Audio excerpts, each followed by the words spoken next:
नमस्कार, पुणेकर माझामध्ये आपले स्वागत। महाराष्ट्रामध्ये विधानसभेची निवडणूक पार पडल्याच्या नंतर जो निकाल लागलेला आहे त्या निकालाच्या नंतर आज 208 वडगाव शिरी मतदारसंघामधून अपक्ष उमेदवार म्हणून चंद्रकांत सावंत हे ट्रम्पेट या चिन्हावर त्यांनी उमेदवारी लढवली। आज निवडणूक लढवत असताना आपण कोणत्या मूळ मुद्द्यांकडे पाहून आज कोणत्या धोरणानुसार आपण निवडणूक लढवली? मतदारसंघामध्ये पाणी पुरवठा, वाहतुकीची कोंडी व नाल्यावरती अतिक्रम आणि आपल्या ह्या भागामध्ये बरीचशी झोपडपट्टी एरिया आहे, त्यांना खेळाच्या समस्या, खेळाचं मैदान नाही आहे। ह्या समस्येवर मी समस्या सोडवण्याच्या प्रयत्नासाठी मी आपलं निवडणूक लढवण्याचा मी निवड केली। वडगाव शिरी मतदारसंघामध्ये आपल्याला अपेक्षित असं यश मिळालं नाही, त्याचं कोणतं कारण असू शकतं असं आपल्याला वाटतंय? नाही, वडगाव शिरीमध्ये अपेक्षेपेक्षा मला यश हे नाही मिळालं। माझं वडगाव शिरीमध्ये जे मतदाराचं जी आकडेवारी होती, मला 10,000 मतं पडायला पाहिजे होती, परंतु काय झालं निवडणुकीमध्ये, आम्ही ज्यावेळेस निवडणुकीचा अर्ज दाखल केला त्यावेळेस आम्ही तुतारी ह्या चिन्हावर अर्ज दाखल केला आणि त्यानंतर ज्यावेळेस चिन्ह वाटपाचा विषय आला त्यावेळेस आम्हाला तुतारी ऐवजी ते म्हणले ट्रम्पेट म्हणा। मग त्याच्याऐवजी तुम्ही जर सुरुवातीलाच आम्हाला तुतारी हा शब्द कट केला असता तर आम्ही दुसरा कदाचित चिन्ह निवडलं असतं, आम्ही हे चिन्ह निवडलं नसतं। आणि तुम्ही जर चिन्ह वाटपाला ट्रम्पेट म्हणा जर म्हणत असाल तर हे चुकीचं आहे। मग 4 तारखेपासून 10 तारखेपर्यंत आम्हाला त्या निवडणूक आयोगाला अर्ज करणं, त्यांना भेटणं, त्यांना बोलवणं, परत हडपसर मतदारसंघ, पिंपरी मतदारसंघ, बारामती मतदारसंघ, आंबेगाव मतदारसंघ या लोकांना भेटून आम्ही सर्व ज्यांना ट्रम्पेट मिळाले त्यांना आम्ही बोलून इथं बैठक घेतली, अर्ज केला की आम्हाला ट्रम्पेटच्या ऐवजी आम्हाला तुम्ही जे मूळ शब्द सांगितला आहे तुतारी त्याचीच आम्हाला परवानगी देण्यात यावी। मग तुम्हाला तुतारीच म्हणायचं असतं तर मग तुम्ही हा शब्द सुरुवातीलाच गाळून टाकायचा, आम्ही ह्या चिन्हाच्या ऐवजी दुसरं चिन्ह घेतलं असतं। त्याच्यामुळं काय झालं, आमच्या मतावर परिणाम झाला। आम्हाला जे वेळ आहे, जे वेळ मिळालेला नाही आहे, 4 तारखेपासून आमच्या 12 तारखेपर्यंत तुतारी हा शब्द चिन्ह मिळावं याचा आम्ही प्रयत्न केला। आम्ही कलेक्टरलाही भेटलो, त्यांनाही दीपक दिवसांना भेटलो, त्यांना आम्ही पत्र दिलं, पण त्यांनी आम्हाला उत्तरही दिलं नाही। मग शेवटी आम्ही ट्रम्पेट नावानेच इलेक्शन लढवली, त्यामुळं आमच्या मतांवर भरपूर परिणाम झाला। आता मला स्वतःला वडगाव शहरीत 3,198 मतं पडली, तर माझी मतं अपेक्षित नाही आहे, मला 10,000 मतं पडायला पाहिजे होती। त्यामुळं त्या शासनाच्या निष्काळजीपणामुळं, निवडणूक आयोगाच्या निष्काळजीपणामुळं मला एवढे मतदानापर्यंत अपेक्षित यश आलं। कारण मला मग चिन्ह मी दुसरं बदलून घेतलं असतं ना, चिन्हाचा प्रॉब्लेममुळे मला एवढे कमी मतं मिळालेली आहेत। त्यामुळे अपेक्षेप्रमाणे यश मिळालं नाही, मी लोकांपर्यंत मला वेळच नाही पोहोचायला, जेवढं माझ्याकडे कुवत होती तेवढं मी पोहोचलो लोकांपर्यंत। अच्छा, मग आपल्याला असं म्हणायचं की निवडणूक आयोगाने जे चिन्ह दिलेले आहेत त्यांनी त्याची दुरुस्ती ते चिन्ह वाटप करण्याच्या आधीच त्यांनी द्यायला पाहिजे, आधीच करायला पाहिजे होतं, मग आम्ही ते चिन्ह घेतलंच नसतं। अच्छा, अपक्ष उमेदवार म्हणून लढण्याचा निर्णय तुम्ही कसा घेतला? आता अपक्ष, आता मोठे पक्ष तर आपल्यासारखाचा विचारही करत नाही, त्यांना मोठ्या पक्षांना ज्यांच्याकडं पैसा आहे, संपत्ती आहे त्यांचाच विचार केला जातो, ज्याच्याकडं पैसा नाही त्याचा चुकूनही विचार केला जात नाही, आणि आपल्याकडे तेवढी साधनही नाहीत ना। राजकीय पार्श्वभूमी आपली काहीच नव्हती असं आहे का? नाही, राजकीय पार्श्वभूमी होती आपल्याला, पण मध्यंतरी आपण एक राजकीय पक्षात होतो, पण काय त्यांचं मतभेद झाल्यामुळे आपण ते पक्ष सोडून दिला आणि अपक्ष राहायचं ठरवलं। आणि एक बहुजन समाज पार्टी आंबेडकर गट हा दिल्लीचा पक्ष आहे, त्यांचा महाराष्ट्रात काही संबंध नाही, काही नाही, किंवा त्यांचा प्रचार यंत्रणा काय नाही, एक आधार असावा, सपोर्ट असावा म्हणून त्या पक्षाचा आम्ही हे घेतलं, सपोर्ट घेतला। ट्रम्पेट या चिन्हाची आपण निवड केली, त्याचा मतदारावर काय परिणाम झाला? नाही, मुळात आहे ना, त्या मतदाराला ट्रम्पेट हा शब्दच कळाला नाही काय मतदारांना। तर ट्रम्पेट हे काय, काहींना कळाला, काहींना कळाला नाही, काहींना ट्रम्पेट हा वेगळा नवीच आहे, इंग्रजी शब्द आहे हा।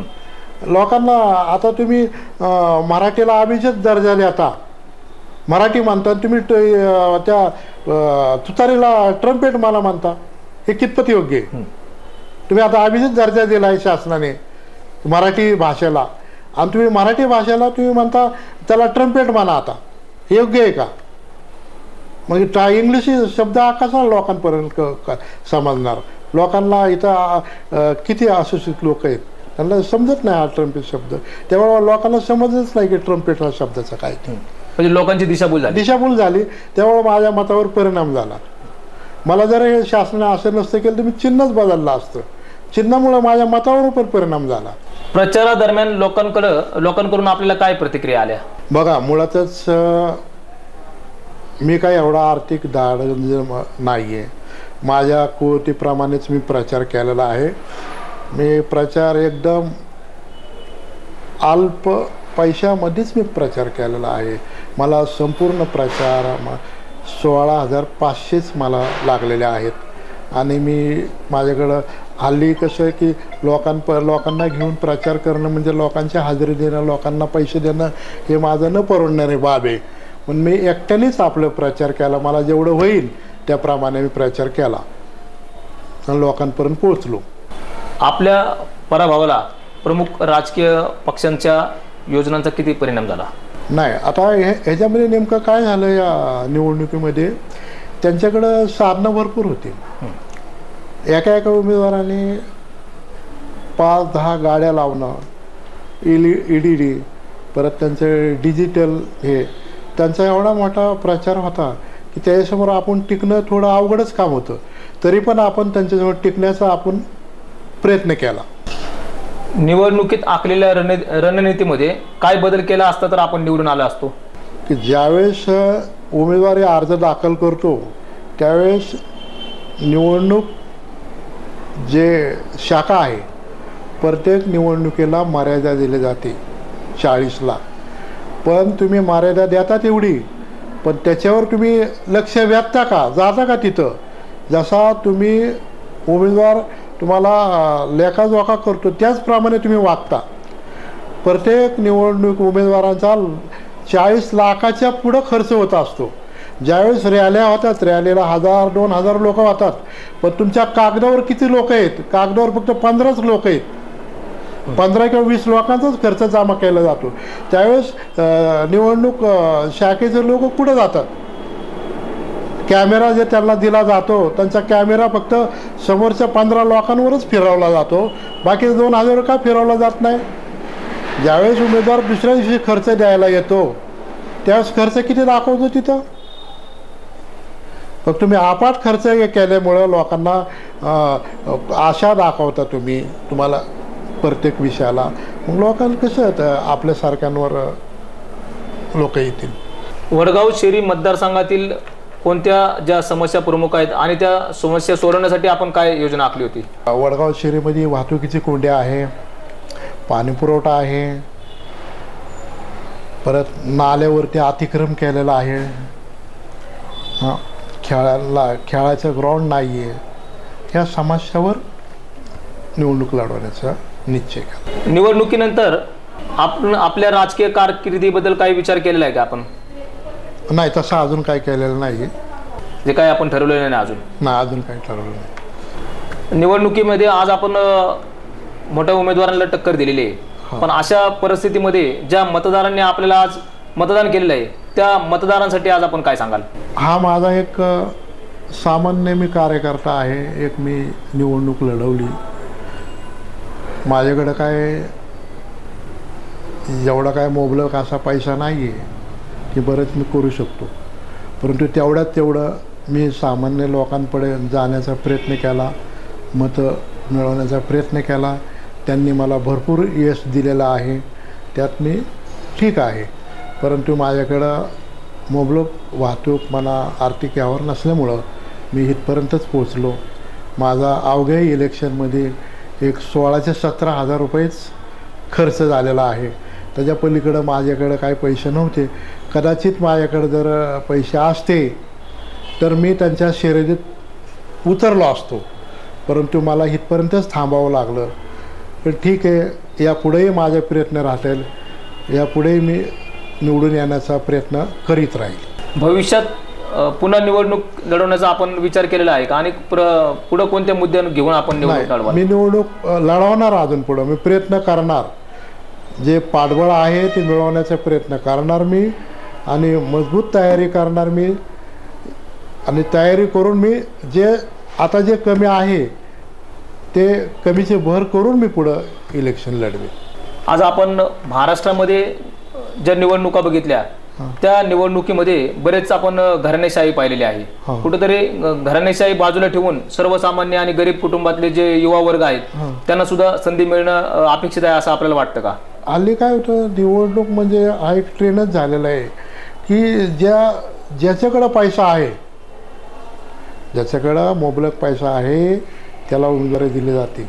ज्याच्याकडं पैसा नाही त्याला उमेदवार नाही, काय नाही काय नाही काय नाही. त्याने गप बसायचं, ते इलेक्शन लढवायचीच नाही त्यांनी.